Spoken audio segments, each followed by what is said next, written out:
හරි කීයක් ඉන්නවද? හරි සාමර සම්පත් වගේ පොරක අනේ මේ යන්න ඔයාලා කොහමද එහෙම කරන්නේ වෙයි රිලේකට ආප්පයක් කරන් දුන්න කෑ ගහන කීයද? 225. හරි කල්පනා කරලා බලන්න රටයත් ඩබල් පොකට්ම යන්නේ රටේ ආර්ථිකය අම්මට උඩු වෙලා තියෙන කණ්ඩ නෑ මිනිස්සුන්ට මොනවද තව කරන්නේ යකෝ දැන් අපිද විපක්ෂේ ඉන්නේ ඒතකොට හරි අන්න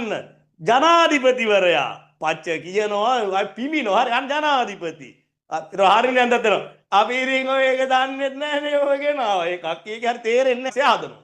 දැන් අද එක්සත් ජාතික පක්ෂයට මොකද වෙලා තියෙන්නේ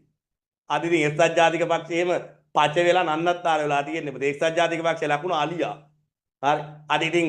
එක්සත් ජාතික පක්ෂ නායකතුමා කවුද රනිල් ලොකුත්තවත් ඉන්නේ ඇට් වශයෙන් කියන්ටන් ශ්‍රී ලංකාව මේ වෙනකොට ආර්ථික වශයෙන් මිඩ වැටී තියෙන අවස්ථාවක් එක චංචංගක ඉන්නවා මේ විදිහට මොනවා කියනවද